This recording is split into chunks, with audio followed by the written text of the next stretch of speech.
Muito bem. E também queria dizer uma outra coisa que é para vocês poderem entender a razão desse tema que eu escolhi, dos achegados. Na minha vida, quase tudo é feito, na minha vida profissional, obviamente, quase tudo é feito em cima do meu trabalho, da advocacia, dessa longa jornada de advogado, de muitos anos de advocacia. E todas as coisas que, em regra, às vezes eu escrevo, todas as coisas que, às vezes, eu trago para serem faladas, são coisas que são muito conectadas com a atividade profissional. Geralmente, trago as escritos porque estou desenvolvendo as experiências do escritório de advocacia e tentando buscar, de alguma forma, alguma solução para quem, de alguma maneira, vai ao escritório de vocês e quer confiar em vocês, para que vocês deem o resultado, que vocês alcancem aquilo que esta pessoa deseja, que provavelmente significa toda a realidade, toda a felicidade desta pessoa, que precisa de um bom advogado, de uma boa advogada, porque ele acredita na justiça como todos nós queremos acreditar. E toda essa introdução que eu faço tem um único propósito, para que vocês entendam por que eu vou fazer a narrativa, ao mesmo tempo, de duas distintas situações. Faz muito tempo li um livro interessante, cujo título é Por que eu acredito em lobisomem, e que contava a história de um romance e, ao mesmo tempo, de um processo. É mais ou menos isso que quero aqui trazer para vocês. Não um romance, porque esse é depois na festa, para cada um, interno ou externamente. Mas sim, dois fatos. Um deles é essa expressão, achegados, que, para nós, ela é desconhecida, mas o nome faz a gente entender o significado dela. Mas nós, quando falamos em achegados, não vamos encontrar na nossa legislação qualquer artigo de lei que refira o que significa, ou quem são, ou que direitos têm os achegados. O que nós vamos encontrar no nosso Código, em especial no Código Civil Brasileiro, é que as pessoas achegadas não têm direito nenhum e nem nenhuma obrigação. Os achegados são aquelas pessoas que têm um vínculo ou uma vinculação sentimental com uma pessoa menor. Sei que a expressão não é a mais adequada, mas uma criança ou um adolescente, que tem uma vinculação emocional com essa criança ou com esse adolescente, que tem uma responsabilidade, inclusive, às vezes, econômica, que tem, em relação a essa criança ou esse adolescente, uma relação de confiança. É uma pessoa que provavelmente estabeleceu funções de proteção em relação a essa criança e esse adolescente. E aí entra, então, a razão pela qual o processo que eu refiro e no qual eu trabalhei, e a razão pela qual eu puxei, Aguirre, esse tema para trazer aqui, para dividir com vocês, para que vocês também pensem a respeito disso, é que eu tenho um processo em que uma senhora, uma tia-avó, era exatamente essa pessoa, esta rede de proteção do sobrinho neto dela. Um sobrinho neto cujos pais eram drogados, cujos pais não vinculavam nenhuma relação de afetividade com essa criança e cuja avó materna era a pessoa que deveria cuidar dessa criança, desse adolescente já agora, e esse adolescente não tinha este apoio, de modo algum, desta avó, que era extremamente difícil para ela, com a filha drogada e com uma outra criança recém-nascida, ela efetivamente não podia dar a esta criança nenhuma possibilidade mínima de formação e educação. Tanto é que esta criança era maltratada pela avó. Tanto é que esta criança tinha, em relação à tia-avó dela, que é a minha cliente, esta rede de apoio, economicamente falando. Era a pessoa que trazia para esta criança condições mínimas de existência, de dignidade, pagando a escola dessa criança, fazendo com que essa criança fosse levada todos os dias para a escola, através de um motorista particular, realmente também fazendo com que essa criança, de vez em quando, periodicamente, tivesse uma presença física e passeasse com essa tia-avó. Dá para ver, dá para entender que esta tia-avó criou, em relação a esta criança, um vínculo de afetividade. Era uma pessoa que não tinha um vínculo de parentesco tão presente, muito mais distante, mas era uma pessoa que deu a esta criança alguns momentos, né, de dignidade. E, em razão da pandemia, essa tia-avó acabou se afastando. E esta criança, então, foi sofrendo muito mais dentro de casa, com a mãe drogada e com a avó desleixada e que desconsiderava a existência dessa criança. E essas pessoas allegadas, só para que a gente possa entender um pouquinho mais, pode ser qualquer uma das pessoas que nós convivemos, que nós conhecemos. Pode ser o novo cônjuge, que seria hoje um padrasto ou uma madrasta, pode ser quem se achava que era o pai, que depois descobriu que não é.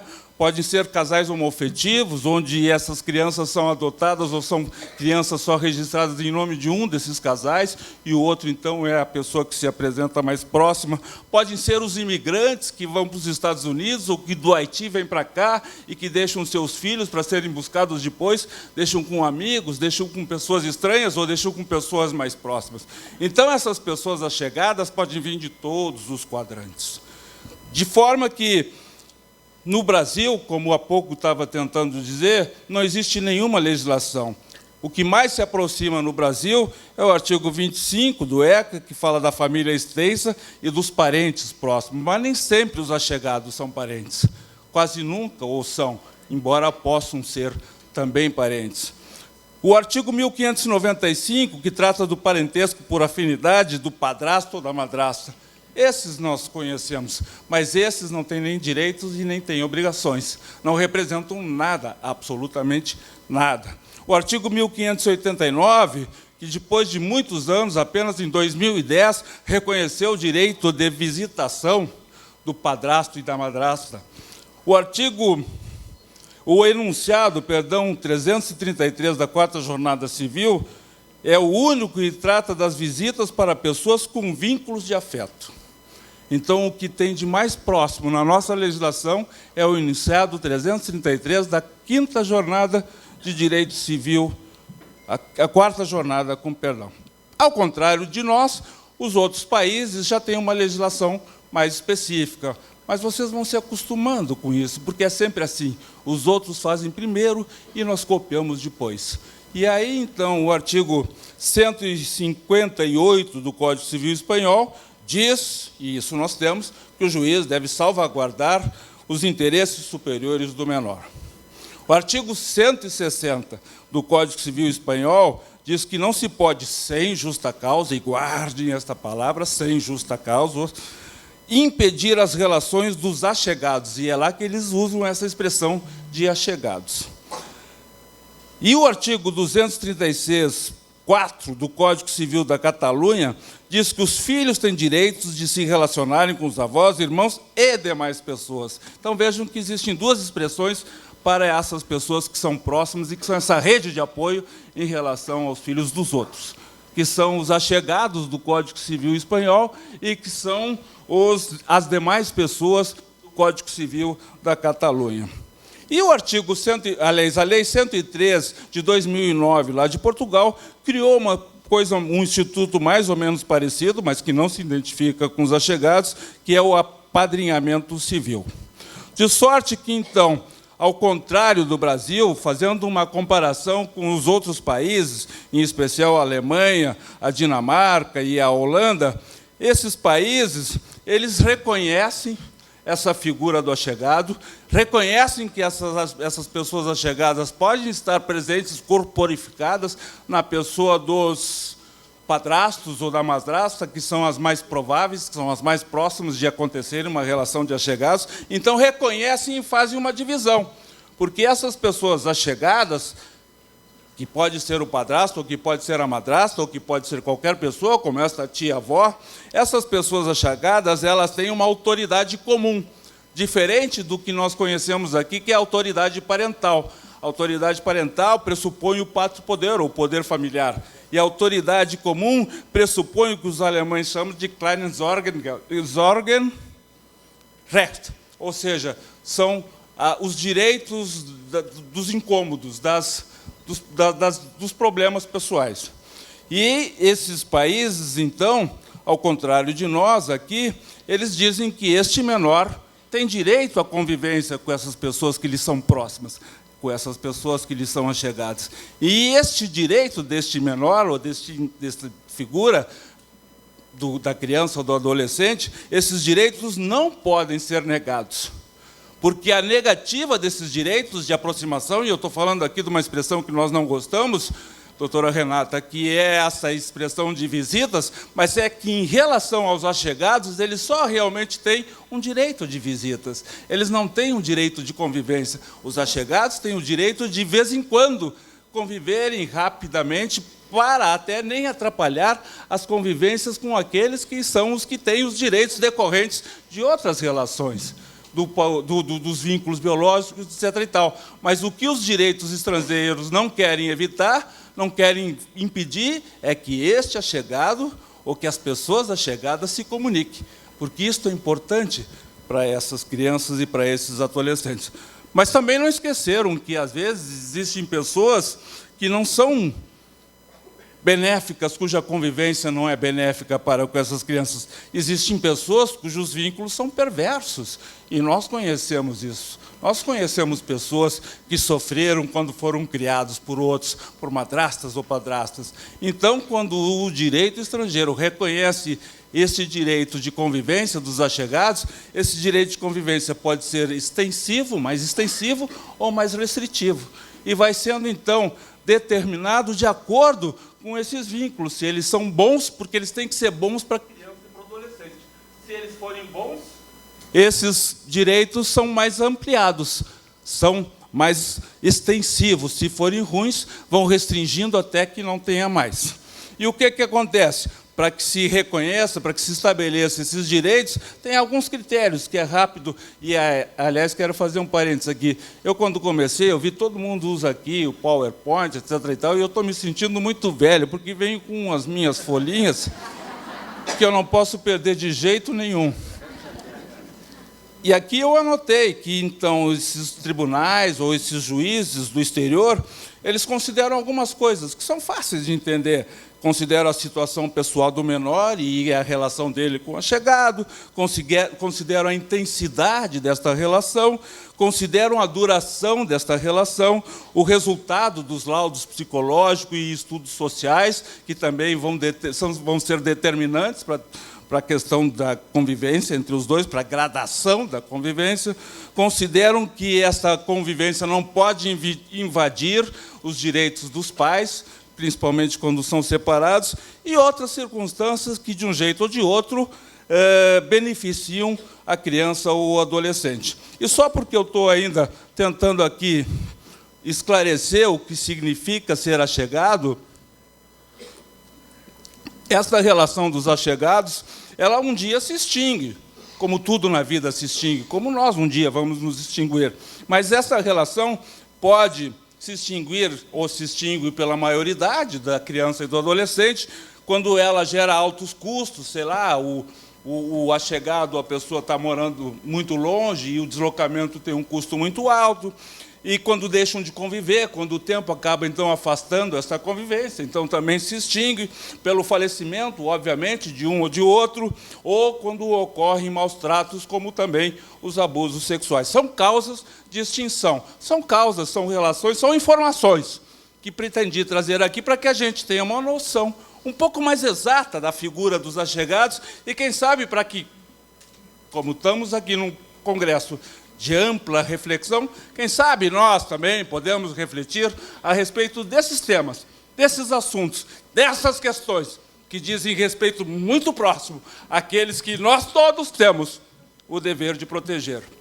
E, em função disso, os meios de proteção, se são escassos ou não estão sendo suficientemente eficientes, quem sabe, então, começamos a pensar em outras formas de proteger quem deve e precisa ser protegido, porque esse é o nosso dever, esta é a nossa obrigação, mesmo que a lei não fale nada a respeito disso. Nós, de um jeito ou de outro, teremos que falar. Nós, de um jeito ou de outro, teremos que gritar. Nós, de um jeito ou de outro, teremos que nos rebelar contra este silêncio perverso, contra estas crianças, contra esses adolescentes, que não têm condição alguma de se autodefenderem, que não tem condição alguma de externarem a sua voz.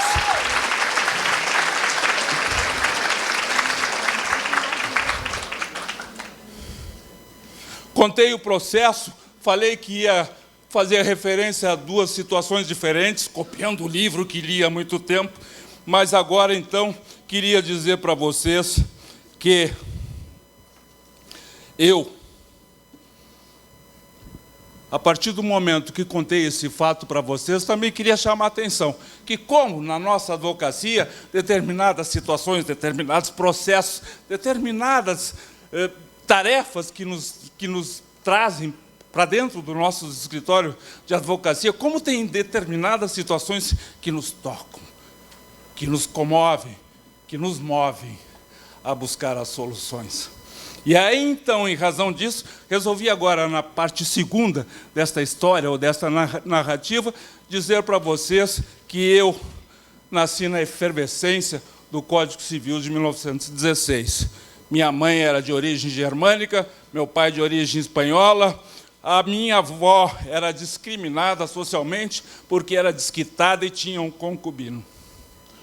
O concubino dela era meu avodrasto, não sei se essa palavra existe, mas ele era o meu avodrasto. Meu avô socioafetivo, mas mais do que isso, era o meu avodrasto. Para minha avó, este homem fazia falta. Para eu e para os meus irmãos, este homem sempre fez falta. Não fez falta para a justiça, não fez falta para a sociedade, porque esses discriminavam a existência dele. Mas, provavelmente, minha avó jamais teria sido tão feliz se não fosse a existência desse que eu e meus irmãos chamávamos de avô. Porque realmente foi ele que nos ensinou quase tudo o que formou a minha personalidade. Ele foi essencial para a construção da minha personalidade. Ele foi o meu avodrasto que a sociedade ignora e que a legislação jamais considerou. Mas a minha história pessoal considerou que isso foi e será. E imagino que para cada um que viveu algo semelhante a isso, provavelmente foi uma relação que tem um valor infinito, que tem um valor imensurável, porque é a nossa história pessoal, é a história que nós temos como pessoas, é a história que constrói a nossa personalidade. E a nossa personalidade é feita por conta dessas pessoas que, como nós, que aqui nos reunimos, representam as nossas convivências, representam as nossas necessidades, representam aquilo que nós sentimos falta durante a pandemia, que era a possibilidade de estarmos mais perto de um do outro, e era a possibilidade que teríamos de voltar a nos ver, olho no olho, aperto e abraço, porque isso significa dar valor à existência. Isso significa ser gente e porque viver como gente. Mas então, a minha avó depois morreu, o meu avô também depois morreu, mas eu encontrei nessa situação, dos fatos que contei há pouco para vocês, eu encontrei uma identidade. Me identifiquei com este caso desse neto-sobrinho em relação à tia-avó. O que esta tia-avó, quando essa criança, então, por conta das denúncias que foram feitas ao juizado da infância e da juventude, a juíza da infância e da juventude ordenou, por conta de todos os castigos, por conta de todas as atrocidades, ordenou que essa criança fosse feita a busca e apreensão dela e que ela fosse levada para um abrigo. Neste momento, então, porque nós já vínhamos acompanhando esse processo, porque a minha cliente, a tia-avó, era uma chegada que dava este apoio financeiro e, às vezes, esse apoio afetivo, andando e passeando com essa criança, ela, a primeira coisa que fez foi ingressar no processo pretendendo ser mais do que a chegada, pretendendo não só ficar com as visitas, que eram os direitos que ela tinha, mas também pretendendo se tornar a guardadora desta criança. E a juíza negou. Negou, porque não tinha bem certeza das relações dessa criança com essa tia-avó. Não tinha bem certeza se essa tia-avó tinha na sua residência condições de ter esta criança ou esse adolescente ao seu lado. Mas qualquer condição era melhor do que qualquer situação num abrigo frio e distante. Só o fato dessa criança, desse adolescente, poder saber que estava próximo de um parente, de uma tia-avó, poder saber que na sua família extensa existia e existe alguém que se preocupa com ele, porque essa criança, inclusive, tentou se matar por conta dessa relação da avó materna e da mãe drogada. Quando essa criança também deixou de ir à escola, e essa criança, então, já estava indo para o fundo do poço, quando essa tia-avó se dispôs a cuidar dessa criança e a justiça emperrou, tentou emperrar. Foi necessário recorrer um agravo de instrumento, até que, então, alguém com mais luzes e com melhor visão, entendeu no Tribunal de Justiça do Rio Grande do Sul que essa criança tinha, sim, o direito à convivência, que essa criança, sim, tinha o direito de estar ao lado de quem lhe achegava, tinha, sim, o direito de conviver com quem demonstrava que tinha, em relação a essa pessoa, um sentimento, uma afetividade, a vontade escrita, a vontade mostrada de que queria se preocupar por essa criança e por esse adolescente. E eles agora estão juntos e estão felizes. E esse menino voltou à escola, engordou, tudo que de bom poderia ter acontecido em pouco tempo está acontecendo. Fizeram agora os laudos que podiam ter feito antes, e os laudos demonstram que foi aplaudida e acertada a relação desta tia-avó com esse neto-sobrinho. Por isso, então, a notícia final que eu trago para vocês, e para que não me tirem daqui com uma placa de fim e nunca mais volte para cá, eu queria, então, dizer para vocês que essas situações, essas vitórias, a possibilidade que nós temos de, às vezes, sermos a transformação da vida das pessoas, a possibilidade que nós temos de realizar os nossos sonhos, realizando os sonhos dos outros, isso é Mastercard, não tem preço. Isso é o melhor da nossa profissão. E é por isso, e só por isso, e já me despeço de todos vocês, é por isso, então, que eu sempre digo que amo o direito. É por isso, então, que eu sempre digo que eu amo a vida. É por isso, então, que eu sempre digo que eu amo as pessoas. E é por isso, então, que eu sempre digo que eu amo a todos vocês. Muito obrigado.